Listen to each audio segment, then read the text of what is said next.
ये बात आप लोगों को बता रहा हूं, समझा रहा हूं। रामायण वाल्मीकि ने लिखा। वाल्मीकि कहते हैं रामायण में कि मैं प्रचेता का 10वां पुत्र हूं। और प्रचेता किसका पुत्र है?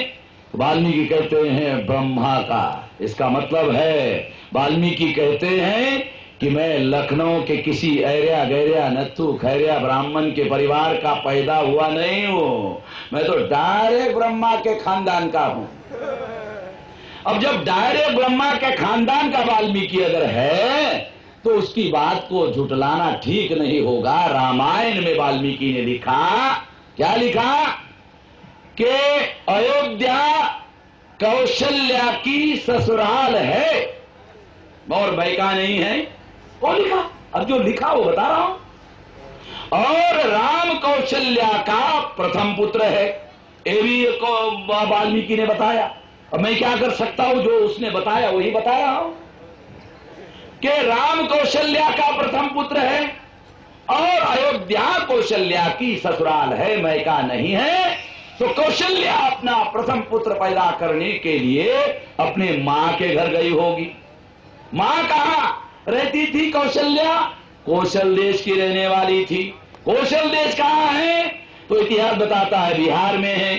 और अगर ऐसा है तो कौशल्या अपना प्रथम पुत्र पैदा करने के लिए कौशल देश गई होगी। इससे सिद्ध होता है कि राम का जन्म अयोध्या में हुआ, ये झूठ है।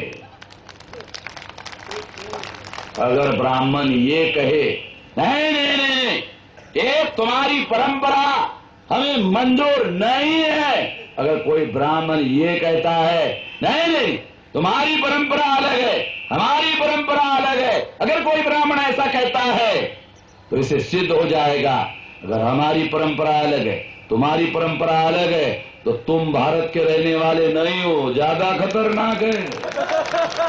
फिर गांधी जी की तरह चले जाओ का भी मामला खड़ा हो जाएगा। भैया लोगों, ये ज्यादा खतरनाक है। मानना ही ठीक है कि ये परंपरा हमारी भी परंपरा है, मान लो, ज्यादा फायदे में रहोगे। नहीं तो तुम्हारा संकट ये है कि दूसरे देश में अंग्रेजों को जब गांधी जी ने भगाया तो उनको मालूम था लंदन जाना है, ब्राह्मणों को पता ही नहीं साला जाना कहां है। संकट है। हम भी नहीं चाहते हैं कि उनको भेजा जाए। जब हमारे लोगों का, गरीब गुरबा का राज आएगा तो प्रजा तो कोई होनी चाहिए जिस पर राज करे हमारे लोग।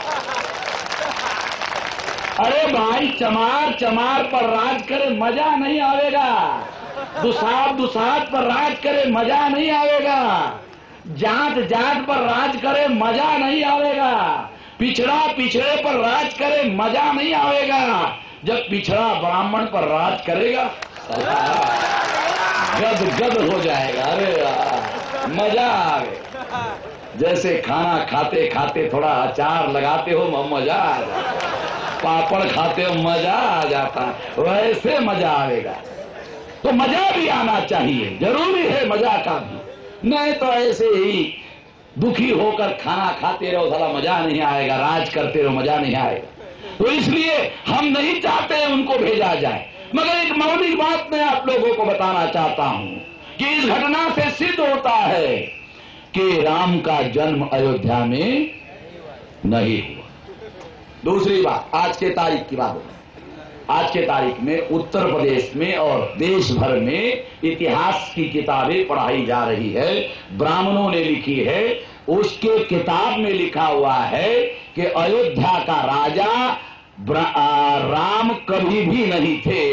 अयोध्या का राजा अगर कोई था तो वो पुष्यमित्र शुंग था, और जिसने अशोका का पंतु बृहद मौर्य की हत्या करके पाटलिपुत्र में वो राज इधर लेकर आया था, मुगल सराय, फिर वाराणसी, फिर सुल्तानपुर, और फिर सुल्तानपुर के बाद में साकेत, और साकेत में आने के बाद वहां अयोध्या नगरी बसाई। अयोध्या वहां नहीं थी, साकेत है। बराबर है अशोक जी? मुकदमा लड़ा है। हाँ ऐसा, यही मैं कह रहा हूं, यही मैं कह रहा हूं। साकेत है, एंशिएंट नगरी का नाम, अयोध्या का नाम है साकेत। और आज भी अयोध्या, फैजाबाद में जो विश्वविद्यालय का नाम है वो अयोध्या विश्वविद्यालय नहीं, साकेत विश्वविद्यालय है। पढ़ो आप लोग, इतिहास की बात बता रहा हूं, आज के तारीख की, ब्राह्मणों की लिखा हुआ इतिहास है। कहते हैं अयोध्या का राजा राम कभी भी नहीं थे, पुष्यमित्र शुंग था। इतिहास है। दूसरी बात, अयोध्या के राम के पत्नी का नाम सीता, वो कैसे पैदा हुई? हल चलाते चलाते, वो भी काल्पनिक। राम का मृत्यु कैसे हुआ? तो ब्राह्मणों का संकट था लिखते वक्त, अगर राम वास्तव में पुरुष था और अगर उसका मृत्यु स्वाभाविक दिखाया जाता है तो राम की समाधि भी दिखाना होगा, भौतिक एविडेंस बताना होगा। तो बताया राम ने आत्महत्या की। ब्राह्मणों ने लिख के रखा, हमने नहीं लिखा, ब्राह्मणों ने लिखा राम ने आत्महत्या की। अब आत्महत्या की सरयू नदी में, आत्महत्या नहीं की, सरयू नदी में डूब करके मर गया, ऐसा ब्राह्मणों ने लिखा। इसलिए डेड बॉडी है। ये सारी बातें, बहुत सारी लंबी कहानी है, इस पर मैं एक लंबा किताब लिख रहा हूं कि राम नाम का कोई भी व्यक्ति दुनिया में पैदा नहीं हुआ और वास्तव में अगर राम कोई है तो पुष्यमित्र शुंग ही राम है और राम नाम का कोई भी व्यक्ति उपलब्ध नहीं है।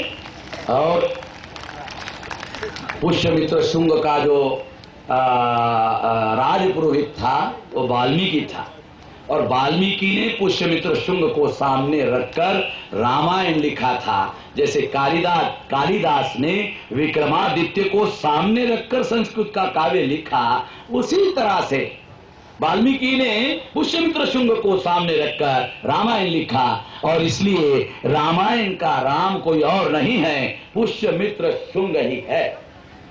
चलो ये विषय नहीं है, मगर मैं ये बात आप लोगों को बताना चाहता हूं कि इतिहास में भी इस बात का सबूत मिलता है कि राम नाम का कोई भी व्यक्ति अयोध्या में पैदा नहीं हुआ।